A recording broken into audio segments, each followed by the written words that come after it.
Sooner, baby! Oklahoma gets Michael Fasusi. Y'all, this is the one. This has been the recruitment that so many of you guys and myself, we've been following here in this 2025 class.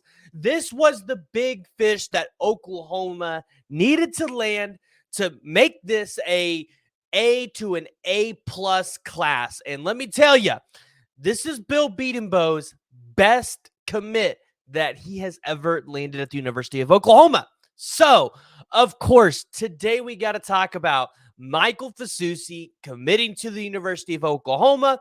We're going to look at the impact of what this is going to have on offensive line recruiting this year, potentially next year. We'll see if we got enough time for that. And we're also going to talk about what this does for Bill Bedenbaugh on the recruiting trail because, like I said, this is Bill Bedenbaugh's best commit he's ever landed. Before we dive into it, hit that like button if you are excited about Michael Fasusi committing to Oklahoma, which should be all of you. So make sure you hit the like button. All right, let's talk about it, guys. If you guys can't tell, I'm excited. And one of the reasons why I'm excited is we have had Michael Fasusi here on the podcast several times. We called this race back in November. I just felt really good about it back then. And we're now sitting here come August 21st, and he is now a Sooner. Like, this has came to fruition.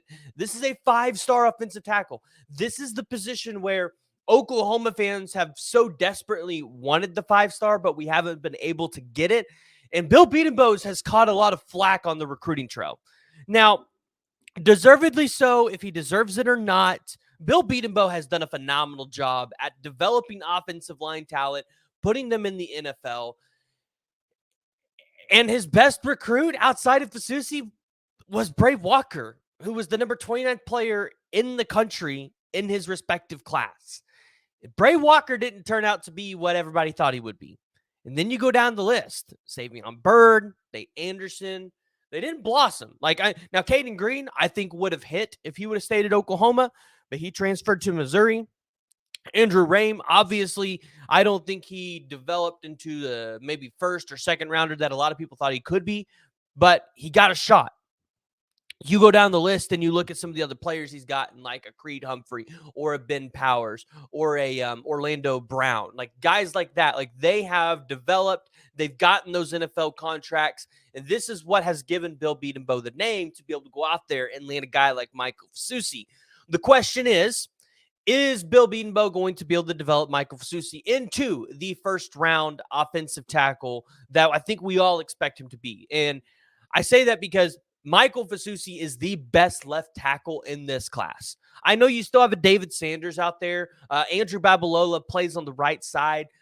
In my opinion, Michael Fasusi is the best left tackle in this class. When you look at his footwork, you see the way that he uses his hands. Like, Michael Fasusi is elite in that way. And I've kind of told people, I think Michael Fasusi's ceiling isn't as high as other guys, but you know what you're getting in Fasusi, and that is, if he was to go to the league today, I think this is a back-end first-round pick, maybe early second-round pick as he currently sits.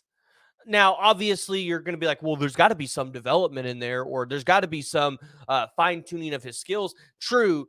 But when you have an elite talent like this, nobody's going to pass that up, right? Or at least they're not going to pass him up into really late rounds. So, in my opinion, Michael Fasusi, one of the best prospects in this class. And if you're Oklahoma, you're dunking on Texas fans right now because you have just taken one of their top prospects out of their state. Texas and Texas A&M might not land one of the top 10 players in their state. They literally might not get there. And for Texas, I really feel like you needed a guy like Michael Fasusi because you're potentially losing Kelvin Banks this off. I don't say potentially. You're losing Kelvin Banks this season. I'm not sure if DJ Campbell will end up exiting this year or if he'll stay another year. But if you're Texas, you needed somebody, another elite guy to get on that offensive line. And it feels like Texas is struggling right now. Now, we'll have to see how Steve Sarkisian is able to get Texas back on the boat because over the past 2 years, Texas has been recruiting on another level. So we'll have to see if Steve can get this back on the boat. But I'm telling y'all, if you're an Oklahoma fan, you need to be excited about this. Now, what does this do for offensive line recruiting in this current class? Well, let's start by saying this. The addition of Michael Fasusi, it jumps you all the way up from 11 to number 8 in the recruiting rankings. So you are back inside the top 10, where Oklahoma has pretty much been residing over the past couple of years. Additionally, you look at the current commits that Oklahoma has in this class on the offensive line. He is currently your highest rated commit in this class. And then you've got Ryan Foje 2 spots down at your number 3 overall commit, and he is the number 89th overall player, and he's an offensive tackle. You look at some of the other offensive linemen that you've gotten, like an Owen Hollenbach, a Darius Afalava, a 3-star guard that I think he's going to be underrated. I think a lot of OU fans are going to be excited for his works. You've also got Sean Hutton, who is a PWO on the offensive line. I think that's going to be one that I think turns out to be a pretty good addition for Oklahoma.